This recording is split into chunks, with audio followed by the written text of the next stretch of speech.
The Cathari station hung in the darkness of space like a metal flower, blooming against the swirling colors of the gas giant below.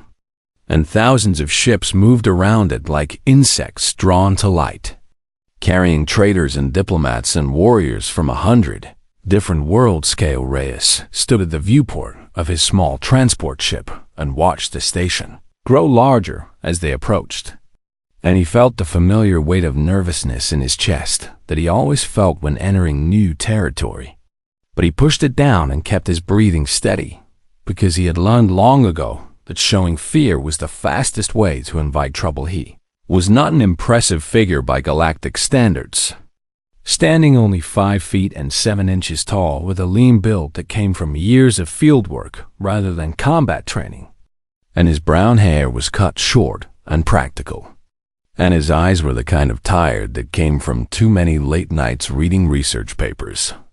But Kale was not here to impress anyone with his physical presence, and he reminded himself of that as the docking clamps locked onto his ship with a heavy thunk that vibrated through the hull. He turned away from the viewport and walked to the cargo hold, where a large environmental crate sat secured to the floor with heavy straps. And the crate was marked with biohazard symbols and stamped with the official seal of the Earth-Bonded Species Protocol. And most species who saw those markings assumed they indicated fragile laboratory specimens that required careful handling. Kale placed his palm flat against the side of the crate and felt a gentle thump from inside, a greeting that made him smile despite his nerves. "Almost there," he said quietly. And another thump answered him. Patient and calm, the airlock cycled open with a hiss of equalizing pressure. And Kale guided his hovercard with the crate through the connecting tunnel and into the station proper. And immediately he was hit by the noise and smell of 1,000 different species. Crammed into one space, the Commerce Hall was massive, a cathedral of trade and negotiation that stretched upward for dozens of levels, connected by floating platforms and gravity lifts. And everywhere Kale looked, he saw aliens of every shape and size conducting business in languages his translator struggled to keep up with, and everywhere he looked, he saw creatures that towered over him. The Virax were the most common, 9-foot reptilian warriors with scales that ranged from deep green to almost black. And they moved through the crowds like sharks through smaller fish, their very presence causing other species to step aside. And their culture was built on physical dominance and the simple truth that the strong took what they wanted. The Thulnari were nearly as large, 4-armed traders with gray skin like stone and faces that revealed nothing of their thoughts. And they controlled the station and its security forces. And they watched everything with eyes that missed nothing. Kale kept his head down and his pace steady as he navigated through the crowds, aiming for the administrative offices where he would present his research credentials and begin the long process of negotiating access to the biological reserves he needed to study.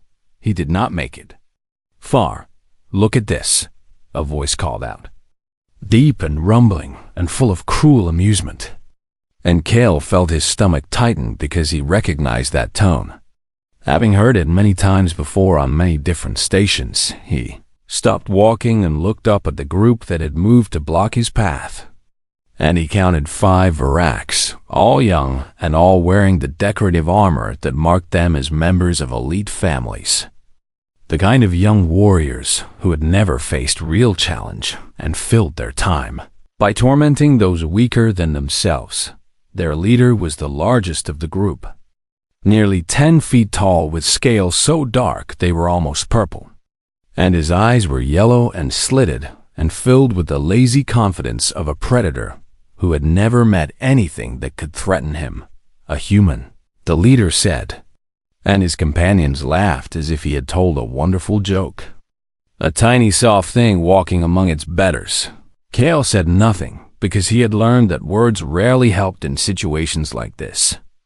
And he simply waited to see what would happen next. "I am Draxus of the Ven Clutch," the leader announced, spreading his arms wide as if expecting applause. And I wish to know why such a small and pathetic creature dares to walk through this hall without showing proper respect to the warriors around it. I meant no disrespect, Kale said, keeping his voice calm and even. I am simply trying to reach the administrative offices to register my research credentials. Research, Draxus repeated, tasting the word like it was something foul. The soft thing is a scholar, not even a warrior, and thinks it can walk among us as an equal. More laughter from his companions. And Kale noticed that the crowds around them had stopped to watch. And he saw thornery security officers observing from a distance, but making no move to intervene. Because this kind of intimidation was simply how things worked on the station. A social sorting that determined who deserved respect and who did not. I would like to pass, Kale said. And even as the words left his mouth, he knew they would be taken as weakness. Draxus stepped closer. Close enough that Kale had to crane his neck to meet his eyes. And the Varax bent down until his face was inches from Kale's. And his breath smelled like copper and meat. You would like to pass, Draxus mocked. And then he straightened and looked at the crate on Kale's hovercart with sudden interest. What is the soft thing carrying in its little box, I wonder? Equipment, Kale said. Nothing that would interest you. Everything interests me, Draxus said.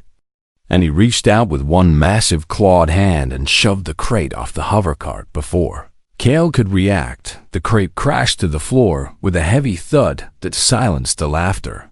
Because that was not the sound of delicate equipment. That was the sound of something dense and solid and heavy. And then the crowd heard something else.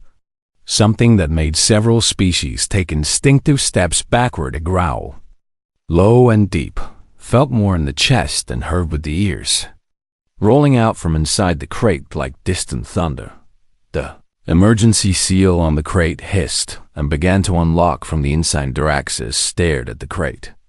And for the first time since this encounter began, his confident expression flickered with something that might have been uncertainty. What? He asked slowly. Is in that container? Kale looked at the crate. Then back up at the Varax, who had been so eager to humiliate him, and despite everything, despite the danger and the tension and the thousand eyes watching, he felt a small smile pull at the corner of his mouth. My partner, he said simply. The crate seal released with a final click, and the door began to swing open. The door of the crate swung open slowly, and the growl that emerged grew louder and deeper. And Kale watched as every species within earshot reacted on pure instinct, their bodies recognizing a threat before their minds could process what they were seeing. Draxus took a step back, his clawed feet scraping against the metal floor, and his yellow eyes were fixed on the darkness inside the crate where something was moving, something large. And then Fenris stepped into the light. He was a wolf. But calling him merely a wolf was like calling a warship merely a boat. And he stood 4 feet tall at the shoulder with a body that weighed nearly 300 pounds of muscle and bone and engineered lethality. And his fur was the gray of storm clouds with patches of white across his chest and muzzle. His eyes were what drew attention. Amber gold and filled with an intelligence that no natural animal possessed. And those eyes swept across the crowd and catalogued every potential threat with cold calculation before finally settling on Draxus with an intensity that made the massive Varax warrior freeze in place. Fenris did not bark or snarl or make any display of aggression. And that was somehow more terrifying than any show of teeth could have been. Because he simply looked at Draxus the way a predator looks at prey. It is not yet decided to kill. The commerce hall had gone completely silent except for the soft hum of the environmental systems. Kale stepped forward and placed his hand on Fenris's shoulder, feeling the warmth of his partner through the thick fur, feeling the tension in those powerful muscles and the readiness for violence that thrummed through their neural link like electricity.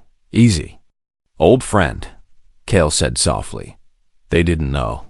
Through the link. He felt Fenris acknowledge his words without agreeing with them. And underneath that acknowledgement was a protective anger that burned like banked coals. Ready to ignite at any provocation, the Varax around Draxus had spread out. Their hands moving toward weapons they suddenly were not sure would help them, and their leader stood alone now. His earlier confidence replaced by a wariness that bordered on fear. "What is that creature?" one of the younger Varax asked. His voice higher than he probably intended. "That," said a voice from the crowd. And heads turned to see an elderly Krillex merchant pushing forward on his 6 legs. "Is a Terran-bonded war-beast, and if any of you had bothered to study humans instead of dismissing them, you would know to be very, very careful right now." Kale recognized the species and felt a flicker of gratitude for the intervention. Even as he kept his attention focused on Draxus and the potential for this situation to turn violent, "Bonded," Draxus repeated. And his voice had lost some of its earlier mockery. "What does that mean?" The answer came from Kale's own memories, rising unbidden as he looked at the confusion and dawning fear on alien faces around him. Humanity had reached the stars with such hope and optimism, expecting to find allies and wonders and a community that would welcome them. But instead they had found a galaxy where physical strength determined social standing, where species were ranked by their ability to intimidate and dominate, where humans were dismissed as soft and weak and barely worth noticing. For decades they had struggled with this reality, trying technology and diplomacy and economic leverage. But none of it had changed the fundamental truth that a 9-foot Varax warrior could walk up to any human and push them around without consequence. And then someone had remembered an older truth, something that humanity had known for tens of thousands of years before they ever dreamed of space. Travel humans were not the strongest creatures on their world, and they never had been, but they had survived and thrived not by becoming the strongest themselves, but by forming bonds with the creatures that were. And dogs and horses and hawks had stood beside humans since before recorded history, partners rather than tools, family rather than property. The Bonded Species program had taken that ancient relationship and enhanced it with modern science, selecting the most intelligent and capable predators from Earth and enhancing them with genetic modifications and bioceramic bone reinforcement and neural implants that allowed direct mental communication. With their human partners, Fenris was not a pet or a weapon or a servant. And under Galactic Compact law, he was recognized as a legal extension of Kale himself, with all the rights and protections that entailed. And an attack on Fenris was legally identical to an attack on Kale. And Fenris defending Kale was legally identical to self-defense. "It means," Kale said quietly, "that he and I are partners, and we share thoughts and feelings and purpose. And he knows exactly how you have treated me, and he has opinions about it." Fenris chose that moment to yawn, a slow, deliberate display that revealed teeth that had been engineered to shear through starship hull plating. And the message was unmistakable. Drax looked at those teeth and then at the intelligent eyes above them.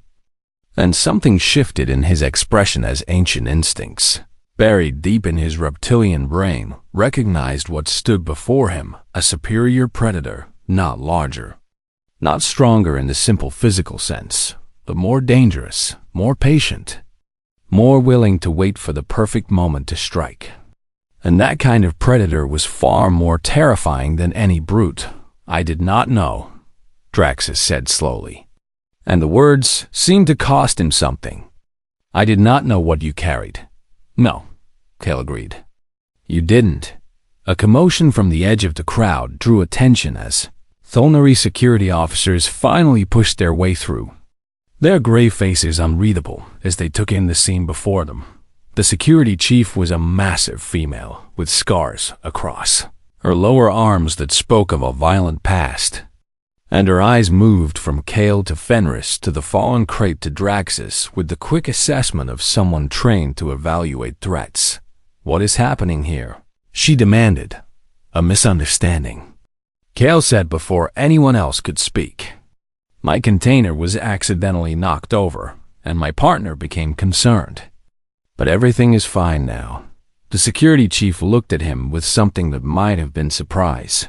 And then she looked at Fenris, who had not moved from his position between Kale and the Varax. The humans brought war beasts into the station, she said. And it was not quite a question, bonded partners, Kale corrected gently. And yes, we did. With full documentation and compliance with all regulations. The security chief studied him for a long moment. And then she turned to Draxus, and her voice carried the weight of authority. Draxus of the Ven Clutch, she said formally. Did you interfere with this visitor and his property? Draxus hesitated, caught between admitting weakness and lying to station security. And finally, he lifted his chin and spoke with forced dignity. There was a disagreement, he said. A matter of honor. The security chief's expression did not change. But Kale thought he saw something flicker in her eyes. Something that looked almost like anticipation. A matter of honor, she repeated slowly. Then perhaps this should be settled properly. Through formal channels, Kale felt Fenris's alertness sharpen through their link. And he understood immediately what was being suggested. And he felt a cold weight settle in his stomach. This was not over. This was just beginning. The station administrator's chambers were located at the very top of the central spire. And the journey there gave Kale time to think about how quickly his simple research mission had become something far more complicated. He walked beside the security chief through corridors that grew quieter and more elegant as they ascended, with Fenris padding silently at his side. And neither the Thulnary guards nor the scattered station personnel they passed seemed eager to get too close to the wolf. Draxus and his companions followed at a distance. The young Varax warriors subdued but not defeated, and Kale could feel their eyes on his back like hot points of pressure. The doors to the administrator's chambers opened without a sound, revealing a vast room with curved windows that looked out over the entire station and the swirling gas giant beyond. And seated at a desk of polished black stone was the oldest Thulnary that Kale had ever seen administrator. Valeth was ancient in a way that commanded respect, her gray skin weathered and marked with the history of her long life. And her forearms moved with deliberate grace as she set aside her work and studied the group that had entered her domain. Security Chief Than, she said, and her voice was like gravel rolling over steel. You bring me an interesting collection of visitors, Administrator, Than replied with a bow. There has been an incident in the Commerce Hall involving this human visitor and Draxus of the Ven Clutch. An incident, Veleth repeated, and her eyes moved to Kale and then to Fenris. And she studied the wolf with an intensity that made Kale's skin prickle. I see you have brought one of the famous Terran-bonded beasts to my station. Yes, Administrator, Kale said. With full documentation and compliance with all regulations. I have no doubt, Bella said. And something that might have been amusement flickered across her weathered features. I have followed the development of your species bonding program with great interest for many years. And I must admit I have been curious to see one of your partners in person. Draxus stepped forward, his earlier fear apparently replaced by fresh anger now that he was in familiar surroundings. Administrator, he said loudly. This human and his creature threaten me and my Clutch brothers in public, and I demand satisfaction under Kethari tradition. The chamber fell silent, and Kale felt Fenris press closer against his leg. The wolf's body tense with readiness. A formal challenge, Veleth said slowly, and she leaned back in her seat and regarded Draxus with an unreadable expression. That is a serious request, young warrior, and not something to be invoked lightly. My honor was damaged, Draxus insisted. The entire Commerce Hall saw me show fear before this creature, and I cannot allow that stain to remain. Veleth turned her gaze to Kale. And he saw calculation behind those ancient eyes. Human, she said. I must explain the situation to you clearly so that you understand what is being requested. Please, Kale said. Even though he already suspected what was coming, a formal challenge under Kethari tradition is a matter of combat. Velith explained. The challenged party may accept or refuse, but refusal carries consequences. Specifically expulsion from this station and blacklisting from all Kethari-controlled territories throughout this sector. Kale felt his heart sink because those territories contained the biological reserves he needed for his research. Years of planning and preparation that would be destroyed if he was denied access. The challenge is to the death, Velith continued. Or until one party yields, and it takes place in the arena level before witnesses. I understand, Kale said quietly. Do you? Velith asked. Because Draxus is proposing to fight your bonded partner. To kill the beast that embarrassed him.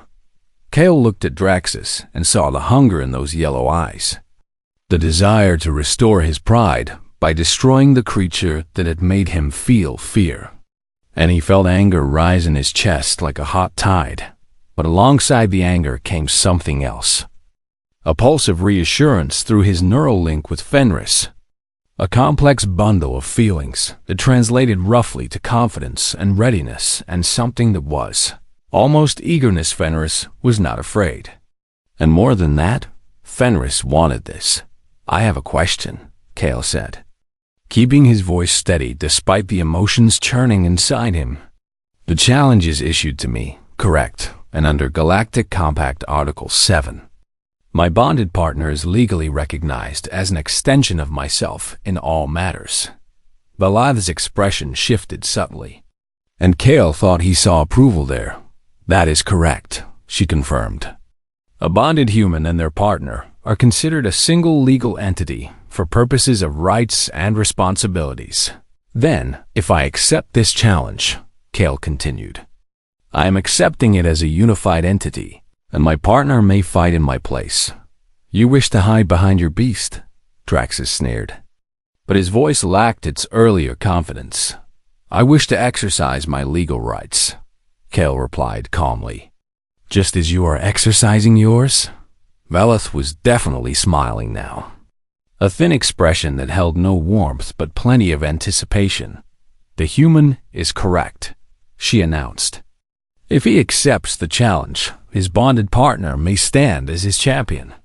And the combat will be considered a contest between Draxus and the human entity. Not between Draxus and the beast alone. Draxus hesitated. And Kale saw the first flicker of doubt cross his features as the implications became clear. I accept the challenge, Kale said before Draxus could reconsider. The words hung in the air like a pronouncement of fate. And Velith nodded slowly. Then let it be witnessed, she said formally. The arena level in 3 hours.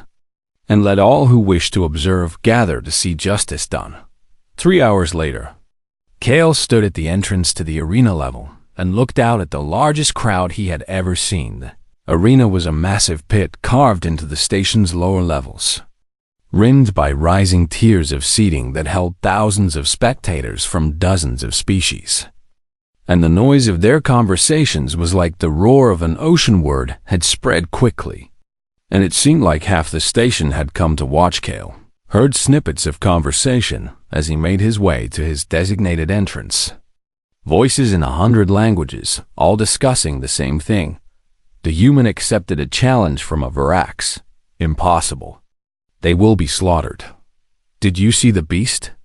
It is large, but nothing compared to a Varax warrior. I have placed a bet at 200 to 1 against the human. Kale ignored them all and focused on the presence at his side. On the steady calm that flowed through his connection with Fenris. On the ancient partnership between human and wolf that had survived ice ages and migrations and the long climb to the stars. Draxus was already in the arena when Kale reached his entrance. The massive Varax standing in the center of the pit with his 2 Nest brothers as formal seconds. and he wore ceremonial armor that gleamed under the lights and carried a blade that looked large, enough to cut a human in half. The crowd roared when they saw him.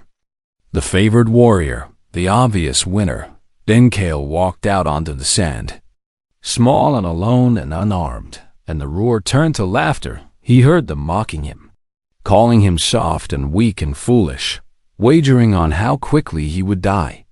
And he let their voices wash over him without touching him, because he knew something they did know was not alone. The combat gong sounded, a deep resonant boom that silenced the crowd for just a moment. Draxus roared and charged, his blade raised high, his massive body covering the distance between them with terrifying speed. Kale did not move, and he did not flinch, and he did not show any trace of fear. He simply whistled once, sharp and clear, and from the shadows of the entrance tunnel behind him, Fenris launched into the arena like a gray bolt of lightning.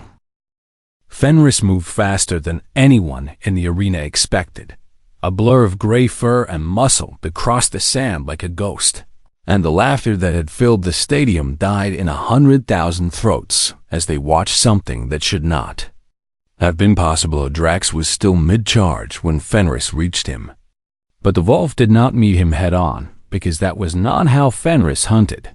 That was not how wolves had survived for millions of years against prey larger and stronger than themselves. Instead, Fenris flowed around the charging Varax like water around a stone, his claws finding purchase on the sand as he changed direction with impossible agility. And as he passed, he left a shallow cut along Draxus's unprotected thigh. First blood drawn in the opening seconds. The crowd gasped as Draxus stumbled and spun, his blade cutting through empty air where Fenris had been a heartbeat before. And the Varax warrior's yellow eyes were wide with surprise and the beginning of fear. Kale stood at the edge of the arena and watched through his own eyes and through the sensory feed that Fenris shared with him through their neural link. And he saw the combat from two perspectives at once. Through Fenris he felt the sand beneath padded feet and smelled the copper fear scent already beginning to leak from Draxus, and heard the rapid heartbeat of a predator who was realizing he was prey. Through his own eyes he watched his partner move with deadly grace, circling the massive Varax like a satellite orbiting a planet, never staying still long enough to present a target. Always moving and watching and waiting, Draxus swung his blade again, a massive horizontal sweep that would have cut Fenris in half if it had connected. But the wolf dropped flat against the sand and the blade passed over him close enough to ruffle his fur before Draxus could recover. Fenris was up and moving again, and another cut appeared on the Varax's arm, shallow but painful.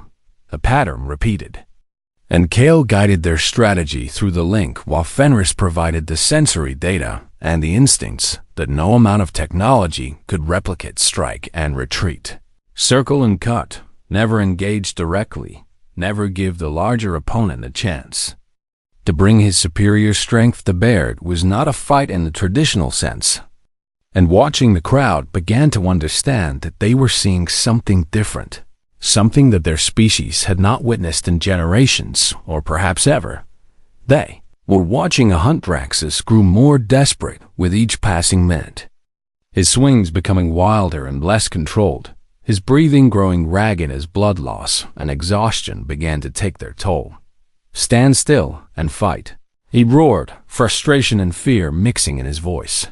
Stop running and face me. But Fenris did not run and he did not flee, because there was nothing of cowardice in his movements, only the patient efficiency of a predator who knew exactly how this hunt would end. Another cut, this one across Draxus's back as he turned too slowly, another along his tail, making him stumble and nearly fall. The crowd had fallen almost completely silent now, thousands of beings watching in disbelief as the impossible unfolded before them. Draxus's Nest brothers stood at the edge of the arena, their hands on their weapons, their bodies tense with the desire to intervene. But Administrator Velad's guards held them back with weapons of their own. The challenge had been accepted one-on-one, and interference would mean death. Kale felt something shift in Fenris's mind, a decision made, a calculation completed, and he knew that his partner had determined the time was right. Fenris stopped circling.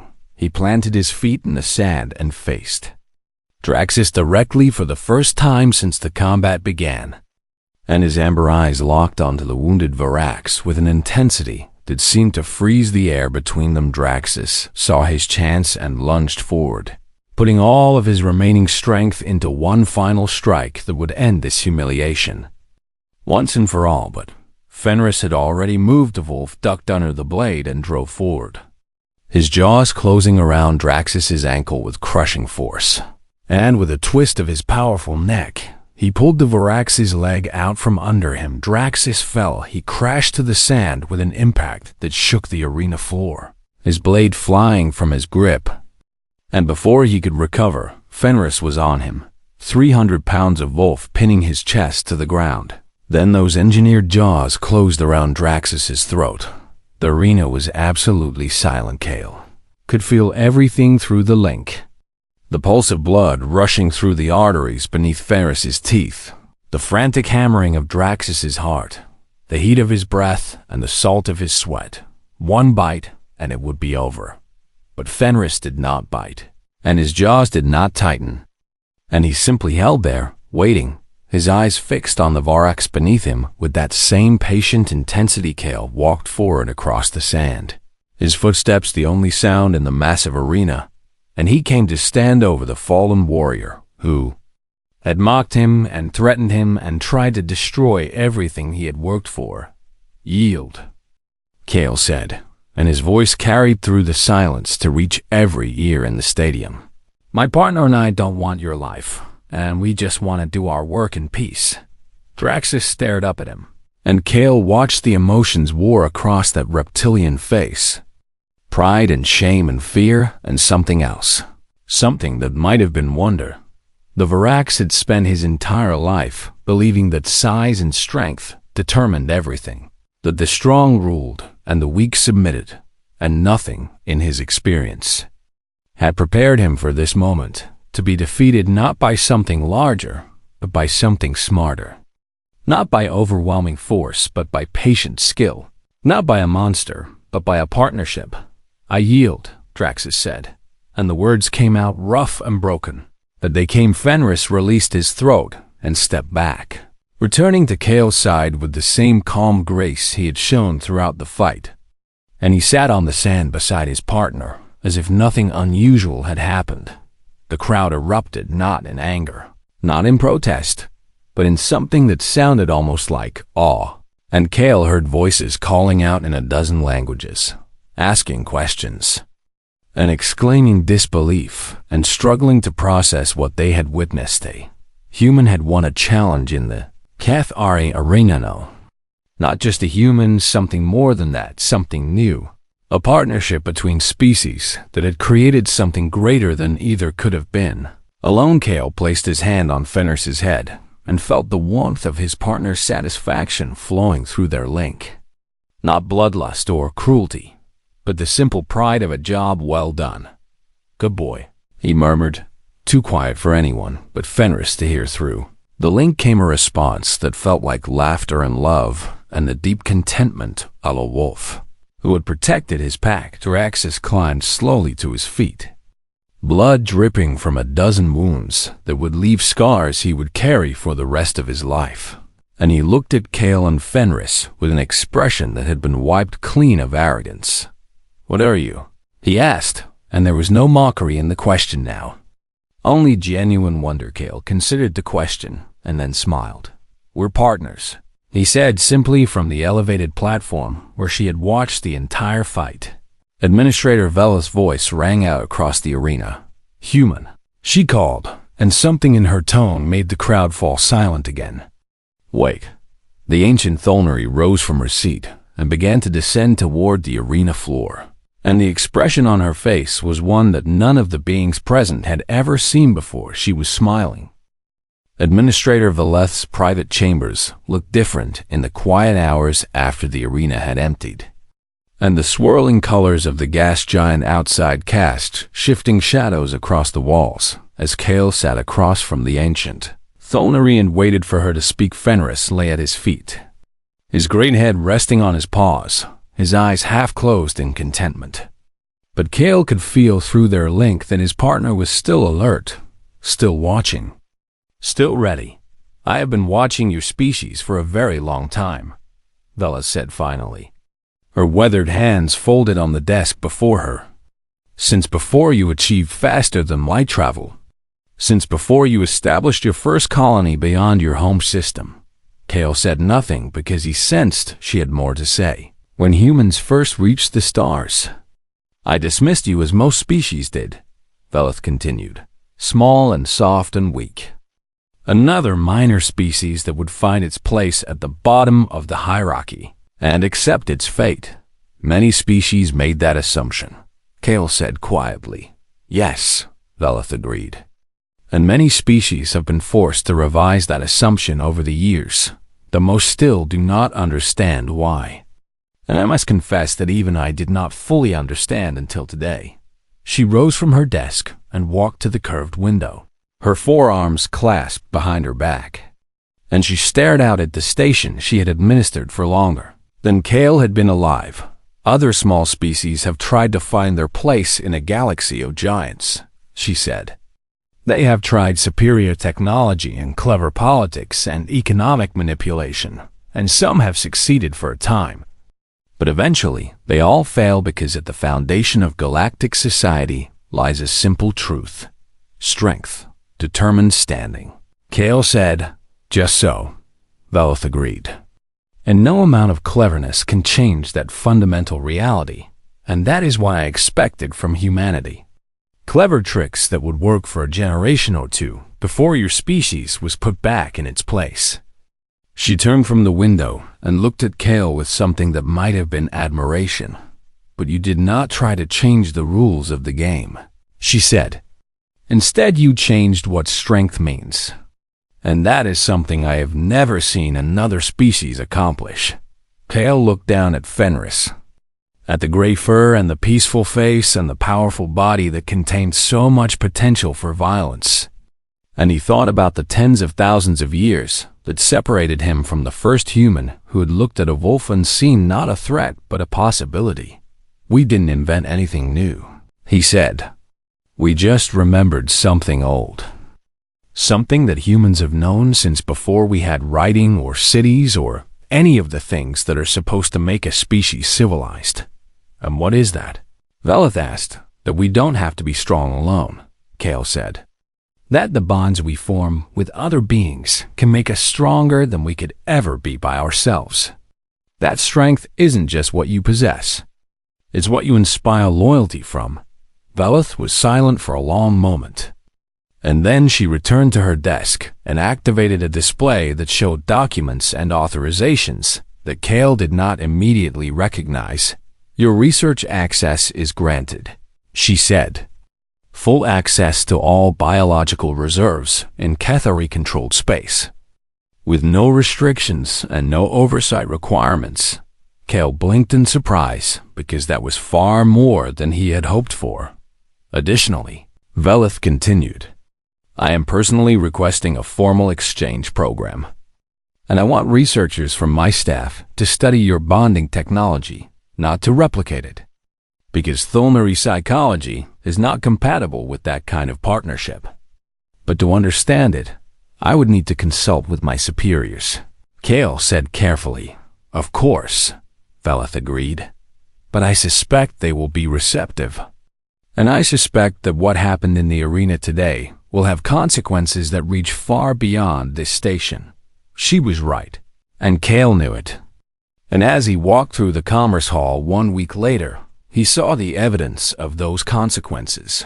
Everywhere he looked, the crowds parted for him now. Not from fear, but from something more complex and more meaningful. And he saw beings of a dozen different species watching him, and Fenris with expressions that ranged from curiosity to wonder to a respect that had not existed before. Other humans had begun arriving at the station, bonded handlers with their partners, and each arrival drew crowds of observers who wanted to see the strange creatures that humans called Friends A. Varak's diplomatic vessel had docked just that morning, carrying a formal request from their homeworld for discussions about the bonded species program. And similar requests were coming in from a dozen other governments across the sector. Kale was thinking about all of this when a familiar figure stepped into his path. And he tensed before he recognized Draxus, the young Varak's warrior who had challenged him in what felt like a lifetime. Draxus looked different now. And it was not just the scars that marked his scales where Fenris's claws had drawn blood. There was something changed in his posture. Something humbled and thoughtful that had not been there before. Human, Draxus said formally. And he performed a gesture that Kale's translator identified as a sign of respect given to a superior warrior. I wish to speak with you. Kale glanced at Fenris and felt his partner's assessment through the link. A careful evaluation that concluded with a sense of calm, because the wolf recognized that this one had learned and that he was no threat now. I'm listening, Kale said. Draxus hesitated, and his yellow eyes moved to Fenris with something that looked almost like longing. All my life I was taught that strength means power over others, he said slowly, that the strong take and the weak give, and that there is no other way. He paused and seemed to gather his courage. But you showed me something different, he continued. You showed me strength that protects instead of destroys, partnership instead of domination. And I find that I cannot stop thinking about it. Kale studied the young Varaks and saw genuine change there. The painful growth that comes only from having your entire worldview shattered and rebuilt. What do you want? Kale asked. Not unkindly, Draxus looked at Fenris again, and his voice dropped almost to a whisper. May I touch him? He asked. I know I have no right to ask, but I have never been so close to something so magnificent. And I wish to understand. Kale looked at his partner, and through their link, he felt Fenris consider the request with the same patient calculation he brought to everything, weighing threat and opportunity and meaning. And then Fenris stood and stepped forward, positioning himself directly in front of Draxus. And he sat down and looked up at the massive reptilian warrior with calm amber eyes. Permission granted, Draxus. Clawed hand trembled as he reached out and placed it on Fenris's head, feeling the thick fur and the warmth beneath. And something changed in the young warrior's face. Something that looked like the first crack in a wall that had contained him his entire life. He is so warm, Draxus said softly. I did not expect that. Around them, the watching crowd did not laugh, and many of them bowed their heads in respect as they witnessed something that none of them had ever expected to see. A Vorax warrior humbled and changed by a creature a fraction of his size. Not through violence, but through something far more powerful. Later that night, Kale stood with Fenris at a viewport in the quiet hours where most of the station slept, and they watched ships come and go against the backdrop of the swirling gas. Giant reports were spreading across every network in the sector. Stories of what had happened in the Kethari arena. Footage of Fenris moving like a ghost through the sand. Images of Draxus yielding with those terrible gentle jaws around his throat. Humanity had found its place among the stars, not by becoming monsters themselves, but by remembering the ancient truth that had carried them through ice ages and migrations, and a long climb from the caves to the heavens. We are not alone, and we are stronger together, and the bonds we forge with those we love are worth more than all the raw power in the universe. Scale scratched behind Fenris's ears and felt his partner lean into. The touch with a contentment that words could never express. Looks like we started something. Old friend, Kale said quietly. Through their link came a response that was not words, but something deeper. A feeling that translated roughly to satisfaction and peace, and the ancient bond between human and wolf that had survived everything the universe could throw at it. Good hunt. The feeling said, rest now. Hunt again tomorrow. Kale smiled and looked out at the stars that had once seemed so hostile and unwelcoming. And for the first time since humanity had reached the heavens, He felt like they truly belonged here. "Yeah," he said softly. Tomorrow, Fenris's tail wagged once against the floor, and together they watched the ships come and go, carrying stories and questions and the first seeds of a change that would reshape the galaxy. The humans had arrived, and they had not come alone, and nothing would ever be quite the same again.